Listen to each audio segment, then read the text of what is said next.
ಮಾನಸಿಕ ಆರೋಗ್ಯ ಇರ್ಬೋದು, ಮತ್ತು ಫ್ಯಾಮಿಲಿ ಸಂಬಂಧಗಳಲ್ಲಿ, ಮತ್ತು ನಮ್ಮ ವೃತ್ತಿ ಜೀವನ ಅಂದರೆ ಸ್ಟೂಡೆಂಟ್ ಲೈಫಲ್ಲಿ ಪರ್ಫಾರ್ಮೆನ್ಸು, ಮತ್ತು ಸೂಸೈಡಲ್ ಟೆಂಡೆನ್ಸೀಸ್ ಇವೆಲ್ಲದೂ ನೀವು ನೋಡಿದ್ದೀರಿ. ಮತ್ತು ಈಗಾಗಲೇ ವಿಡಿಯೋದಲ್ಲಿ ಪ್ರತಿ ವಾರ ಎಷ್ಟು ಜನ ಸಾಯ್ತಾರೆ ಡ್ರಗ್ ಓವರ್ ಡೋಸ್ ಇಂದ ಗೊತ್ತಿದೆ.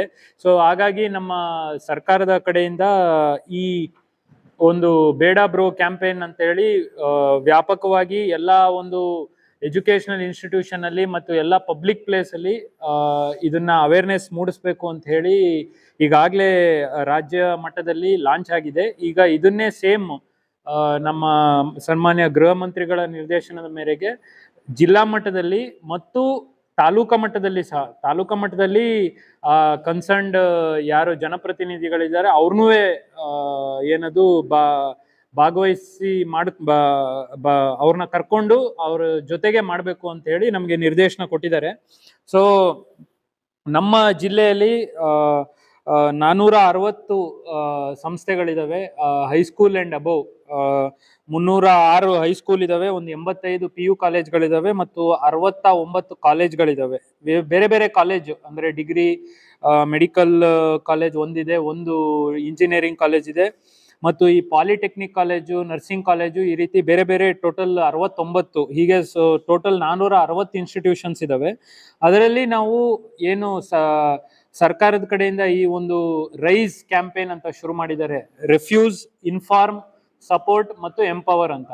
ರೆಫ್ಯೂಸ್ ಅಂದ್ರೆ ನೀವು ಈಗಾಗಲೇ ನೋಡಿದ್ರಲ್ಲ, ರೆಫ್ಯೂಸ್ ಬೇಡ ಬ್ರೋ ಅಂತ ಹೇಳಿ ಒಂದು ಆ ಕ್ಯಾಂಪೇನ್ ಯಾವುದೇ ಒಂದು ರೀಸನ್ ಇರ್ಬೋದು, ಯಾವುದೇ ಒಂದು ಕಾರಣ ಇರ್ಬೋದು, ಅದರಲ್ಲಿ ಬೇರೆ ಬೇರೆ ಕಾರಣ ತೋರಿಸಿದ್ದಾರೆ ನಿಮ್ಗೆ. ಸ್ಟಡೀಸ್ ಟೈಮಲ್ಲಿ ರಾತ್ರಿ ಹೊತ್ತು ಎದ್ದಿರ್ಲಿಕ್ಕೆ ಇರ್ಬೋದು, ಅಥವಾ ಯಾವುದೋ ಒಂದು ಲವ್ ಬ್ರೇಕಪ್ ಆದ್ರೆ ಆಗಿರ್ಬೋದು, ಬೇರೆ ಬೇರೆ ಒಂದು ಪಿಯರ್ ಪ್ರೆಷರ್ ಎಲ್ಲರೂ ಮಾಡ್ತಾ ಇದ್ದಾರೆ ಅಂತ ಮಾಡ್ಬೋದು. ಇದೆಲ್ಲದನ್ನು ಮಾಡಬಾರ್ದು, ಬೇಡ ಬ್ರೋ ಅಂತ ಹೇಳಿ ಒಂದು ಅದರಿಂದ ಆಗುವಂತ ಪರಿಣಾಮಗಳು ಬಗ್ಗೆ ಅವೇರ್ನೆಸ್ ನ ಮೂಡಿಸಿ ನಮ್ಮ ಏನು ರೆಫ್ಯೂಸ್, ಇನ್ಫಾರ್ಮ್, ಸಪೋರ್ಟ್ ಮತ್ತು ಎಂಪವರ್. ಇನ್ನು ಈ ಇನ್ಫಾರ್ಮ್ ಅಂದ್ರೆ ನಮ್ಮಲ್ಲಿ ಈಗ ಆಲ್ರೆಡಿ KSP ಆ್ಯಪ್ ಅಂತ ಇದೆ. KSP ಆ್ಯಪ್ ನಲ್ಲಿ ಯಾರು ಬೇಕಾದ್ರೂ ಅನಾಮಧೇಯವಾಗಿ ಡ್ರಗ್ಸ್ ಬಗ್ಗೆನೂ ರಿಪೋರ್ಟ್ ಮಾಡ್ಬೋದು. ಇದಲ್ಲದೆ ಬೇರೆ ಬೇರೆ ತರ ಕ್ರೈಮ್ ಯಾವುದೇ ಇರ್ಬೋದು, ಏನು ಇಲ್ಲಿಗಲ್ ಆಕ್ಟಿವಿಟಿ ಇರ್ಬೋದು, ಅಥವಾ ಯಾರಿಗಾರು ರ್ಯಾಗಿಂಗ್ ಮಾಡೋದಿರ್ಬೋದು, ಅಥವಾ ಕಾರ್ಯಸ್ಥಳಗಳಲ್ಲಿ ಅಂದ್ರೆ ಸೆಕ್ಷುವಲ್ ಹರಾಸ್ಮೆಂಟ್ ಮಾಡುವಂಥದ್ದು ಇರ್ಬೋದು ಲೇಡೀಸ್ಗೆ, ಅಥವಾ ಈವ್ ಟೀಸಿಂಗ್ ಇರ್ಬೋದು, ಯಾವುದೇ ರೀತಿ ಇದನ್ನ ನಾವು KSP ಆ್ಯಪ್ ಅಲ್ಲಿ ಮಾಡ್ಬೋದು. ಆ KSP ಆ್ಯಪ್ ಅಲ್ಲಿ ಸಪರೇಟ್ ಡ್ರಗ್ಸ್ಗೆ ಅಂತಾನೆ ಒಂದು ಆಪ್ಷನ್ ಇದೆ. ದಯವಿಟ್ಟು ಇದನ್ನ ಎಲ್ಲರ ಗಮನಕ್ಕೆ ತರಬೇಕು ಅಂತ ಹೇಳಿ ಮನವಿ ಮಾಡ್ಕೋತೀವಿ. KSP ಆ್ಯಪ್ ನಲ್ಲೇ ನೀವು ಮಾಡ್ಬೋದು. ಅದಲ್ಲದೆ ಈಗ ನಮ್ಮ ಯಾದಗಿರಿ ಜಿಲ್ಲಾ ಪೊಲೀಸ್ ಕಡೆಯಿಂದ ಒಂದು ಸ್ಪೆಷಲ್ QR ಕೋಡ್ ಸ್ಕ್ಯಾನಿಂಗ್ ಮಾಡ್ತಾ ಇದೀವಿ. ಏನದು QR ಕೋಡ್ ನ ನಾವು ಎಲ್ಲಾ ಒಂದು ಎಜುಕೇಶನಲ್ ಇನ್ಸ್ಟಿಟ್ಯೂಷನ್ಸ್ ಅಲ್ಲಿ ಮತ್ತು ಪಬ್ಲಿಕ್ ಸ್ಥಳಗಳಲ್ಲಿ ಅಂದ್ರೆ ರೈಲ್ವೆ ಸ್ಟೇಷನ್ ಆಗಿರ್ಬೋದು, ಬಸ್ ಸ್ಟ್ಯಾಂಡ್ ಅಲ್ಲಿ ಆಗಿರ್ಬೋದು, ಇನ್ಮೇಲಿಂದ ಈ ನಾಳೆಯಿಂದ ಎಲ್ಲಾ ಪಬ್ಲಿಕ್ ಜಾಗಗಳಲ್ಲಿ ಸಹ ಅದನ್ನ ಹಾಕ್ತಿವಿ. ಅದರಲ್ಲೂ ಒಂದು 7-8 ಕ್ವಶನ್ಸ್ ಇದಾವೆ. ಅದರಲ್ಲಿ ಅನಾಮಧೇಯವಾಗಿ, ಯಾಕೆಂದ್ರೆ ನಮ್ಗೆ ಇವನ್ ಮೇಲ್ ಐಡಿನೂ ಗೊತ್ತಾಗಲ್ಲ ನಿಮ್ದು ಯಾರು ಇದ್ರ ಬಗ್ಗೆ ರಿಪೋರ್ಟ್ ಮಾಡಿದ್ರೆ. ಸೊ ಇದನ್ನ ನಾವು ವ್ಯಾಪಕವಾಗಿ ಜಿಲ್ಲಾದ್ಯಂತ ನಾವು ತಗೊಳ್ತೀವಿ. ಮತ್ತೆ ಇನ್ನೊಂದು ತಮ್ಮ ಗಮನಕ್ಕೆ ನಾವು ತರಲಿಕ್ಕೆ ಇಷ್ಟಪಡೋದು, ಜಿಲ್ಲೆಯಲ್ಲಿ ಪ್ರಪ್ರಥಮ ಬಾರಿಗೆ ಆಕ್ಚುಲಿ ಈ ವರ್ಷ ನಾವು ಕನ್ಸಂಪ್ಷನ್ ಕೇಸಸ್ ಬುಕ್ ಮಾಡಿದೀವಿ. ಅಂದ್ರೆ NDPS ಯಾರಾದ್ರೂ ಸೇವನೆ ಮಾಡಿದ್ರೆ ಅವ್ರನ್ನ ನಾವು ಟೆಸ್ಟ್ ಮಾಡಿಸಿ, ಯಾವ್ದ್ರಲ್ಲಿ ಇಮ್ಸ್ ಮೆಡಿಕಲ್ ಕಾಲೇಜಲ್ಲಿ ಆ ಡ್ರಗ್ ರಿಪೋರ್ಟ್ ಬಂದ್ಮೇಲೆ, ಬ್ಲಡ್ ರಿಪೋರ್ಟ್ ಬಂದ್ಮೇಲೆ ಅವ್ರನ್ನ ನಾವು NDPS ಕಾಯ್ದೆಯಲ್ಲಿ ಏನು ಅರೆಸ್ಟ್ ಮಾಡಿ ಅವ್ರನ್ನ ಈ ಕನ್ಸಂಪ್ಷನ್ ಕೇಸ್ ಬುಕ್ ಮಾಡಿದೀವಿ. ಸೊ ಈ ವರ್ಷ ಇಲ್ಲಿವರೆಗೂ 15 ಕೇಸ್ ಬುಕ್ ಮಾಡಿದೀವಿ. ನಾವು ಜಿಲ್ಲಾಡಳಿತದ ಒಂದು ಸಹಕಾರದ ಮೇರೆಗೆ ಅವರು ಖರೀದಿ ಮಾಡಿದ್ರು ಡ್ರಗ್ ಟೆಸ್ಟಿಂಗ್ ಕಿಟ್ಸ್ ನ. ಸೊ ಅದರಲ್ಲಿ ಈಗ ಆಲ್ರೆಡಿ ನಾವು 15 ಕೇಸ್ ಬುಕ್ ಮಾಡಿದೀವಿ, ಮತ್ತೆ ಎಕ್ಸೈಸ್ ಅವರು ಕೇಸಸ್ ಬುಕ್ ಮಾಡಿದ್ದಾರೆ. ಸೊ ಇನ್ನು ನಾವು ಹೆಚ್ಚಿನ ರೀತಿಯಲ್ಲಿ ನಾವು ಈ ಕನ್ಸಂಪ್ಷನ್ ಕೇಸಸ್ ನ ನಾವು ಮಾಡ್ತೀವಿ. ಸೊ ಹಾಗಾಗಿ ಜನರ ತಲೆಯಲ್ಲಿ ಏನಿರುತ್ತೆ, ಬರೀ ನಾವು ಡ್ರಗ್ ಯಾರೋ ಪೆಡ್ಲಿಂಗ್ ಮಾಡಿದ್ರೆ ಅಥವಾ ಸಾಗಣೆ ಮಾಡಿದ್ರೆ ಮಾತ್ರ ಕೇಸು, ಕನ್ಸ್ಯೂಮ್ ಮಾಡಿದ್ರೆ ಕೇಸ್ ಅಲ್ಲ ಅಂತ. ಕನ್ಸ್ಯೂಮ್ ಮಾಡಿದ್ರು ಕೇಸ್ ಆದ್ಮೇಲೆ ಅವರಿಗೆ ಏನು ಕೌನ್ಸಿಲಿಂಗ್ ಮಾಡ್ಬೋದಾಗಿರ್ಬೋದು, ಅಥವಾ ಅಡಿಕ್ಷನ್ಗೆ ನಾವು ಅದು ಪ್ರಯತ್ನ ಮಾಡ್ತೀವಿ.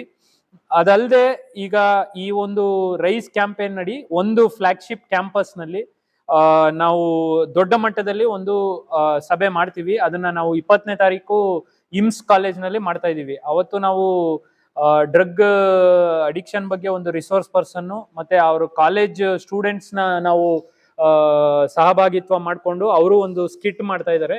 ಸೊ ಈ ರೀತಿ ಅದನ್ನ ಒಂದು ಮತ್ತೆ ಎಲ್ಲಾ ಹೈಸ್ಕೂಲ್ ಅಂಡ್ ಅಬೋ ಏನು ನಾನು ಹೇಳಿದೀವಿ ಅದರಲ್ಲಿ ಆಂಟಿ ಡ್ರಗ್ ಕಮಿಟೀಸ್ ಅಂತ ಹೇಳಿ, ಅಂದ್ರೆ ಅದರಲ್ಲಿ ಪ್ರಿನ್ಸಿಪಲ್ ಆಗಿರ್ಬೋದು ಮತ್ತು ಈ ದೈಹಿಕ ಶಿಕ್ಷಣ ಏನು ಫಿಸಿಕಲ್ ಟೀಚರ್ಸ್ ಅವರು ಮತ್ತೆ ಏನು ವಿದ್ಯಾರ್ಥಿ ಪ್ರತಿನಿಧಿಗಳು ಇವ್ರನ್ನೆಲ್ಲರನ್ನು ಸೇರ್ಕೊಂಡು ಆಂಟಿ ಡ್ರಗ್ ಕಮಿಟಿ ಅಂತ ಮಾಡಿ ನಾವು ಅದರಲ್ಲಿ ಅವರು ಕಂಪಲ್ಸರಿ ಒಬ್ರು ಪೊಲೀಸ್ ರೆಪ್ರೆಸೆಂಟೇಟಿವ್ ಇರ್ತಾರೆ. ಅದರಲ್ಲಿ ಆ ಒಂದು ಸ್ಥಳೀಯವಾಗಿ ಯಾರು ಬೀಟ್ ಕಾನ್ಸ್ಟೇಬಲ್ ಇರ್ತಾರೆ ಅವ್ರನ್ನ ನಾವು ಒಬ್ರು ರೆಪ್ರೆಸೆಂಟೇಟಿವ್ ಇಟ್ಕೊಂಡು ಕಂಪಲ್ಸರಿ ಒಂದು ಮಂತ್ಲಿ ಮೀಟಿಂಗ್ ಮಾಡ್ಬೇಕು ಅಂತ ಹೇಳಿ. ಇದಲ್ಲದೆ ಏನು ನಾವು 20ನೇ ತಾರೀಕು ಜಿಲ್ಲಾ ಮಟ್ಟದಲ್ಲಿ ನಾವು ಇಮ್ಸ್ ನಲ್ಲಿ ಮಾಡಿದ್ಮೇಲೆ ಇದನ್ನೇ ತಾಲೂಕಾ ಮಟ್ಟದಲ್ಲಿ DSP ಮತ್ತು ಇನ್ಸ್ಪೆಕ್ಟರ್ ನೇತೃತ್ವದಲ್ಲಿ ಅವರು ಸ್ಥಳೀಯ ಪ್ರತಿನಿಧಿಗಳನ್ನ ಕರ್ಕೊಂಡು ಮಾಡ್ತಾ ಇದೀವಿ ಈಗ ನೆಕ್ಸ್ಟ್ ಒಂದು 15 days ನಲ್ಲಿ. ಸೊ ಹಾಗಾಗಿ ನಾವು ಈ ಮಾಧ್ಯಮ ಪ್ರತಿನಿಧಿಗಳ ಮೂಲಕ ನಾವು ಮನವಿ ಮಾಡ್ಕೊಳ್ಳೋದೇನಂದ್ರೆ, ದಯವಿಟ್ಟು ಈ ಒಂದು ರೈಸ್ ಕ್ಯಾಂಪೇನ್ಗೆ ನಿಮ್ಮೆಲ್ಲರ ಸಹಕಾರ ಬೇಕಾಗಿದೆ. ಎಲ್ಲೇ ಒಂದು ಗಾಂಜಾ ಅಥವಾ ಮಾದಕ ವಸ್ತುಗಳು ಇರ್ಬೋದು, ಅದ್ರ ಬಗ್ಗೆ ಸೇವನೆ ಇರ್ಬೋದು, ಅಥವಾ ಏನು ಸ್ಟೋರೇಜ್ ಇರ್ಬೋದು, ಅಥವಾ ಸಾಗಾಣಿಕೆ ಇರ್ಬೋದು, ಅಥವಾ ಬೆಳೆದಿರ್ಬೋದು, ಯಾವುದೇ ಬಗ್ಗೆ ನಮ್ಗೆ ಮಾಹಿತಿ ನೀಡಿ ನಾವು ಅದನ್ನ ಅನಾಮಧೇಯವಾಗಿ ನಾವೇ ಚೆಕ್ ಮಾಡಿ ಅದನ್ನ ನಾವು ಕೇಸ್ ಮಾಡ್ತೀವಿ. ಮತ್ತೆ ಯಾರಿಗೆ ಸಪೋರ್ಟ್ ಬೇಕಾಗಿದೆ ಅಂದ್ರೆ ಯಾರಾದ್ರೂ ಅಡಿಕ್ಟ್ಸ್ ಇದ್ರೆ ಸೇವನೆಗೆ ಅವಲಂಬಿತರಾಗಿದ್ರೆ ಅವರಿಗೂ ಸಹ ನಾವು ಕೌನ್ಸಿಲಿಂಗಿಗೆ ನಮ್ಮ ಸೈಕ್ಯಾಟ್ರಿಸ್ಟ್ ಇದ್ದಾರೆ ನಮ್ಮ ಇಮ್ಸ್ ನಲ್ಲಿ, ಮತ್ತು ಅವರಲ್ಲೂ ಫೆಸಿಲಿಟಿ ಇದೆ ಡಿ ಅಡಿಕ್ಷನ್ಗೆ. ಸೊ ಅಲ್ಲಿ ಅವ್ರನ್ನ ಸೇರಿಸಿ ನಾವು ಮಾಡ್ತೀವಿ. ಹಾಗಾಗಿ ಇದನ್ನ ನಾವು ಯಶಸ್ವಿ ಮಾಡಲು ತಮ್ಮೆಲ್ಲರಿಗೂ ಕೋರ್ತೀವಿ. Thank you.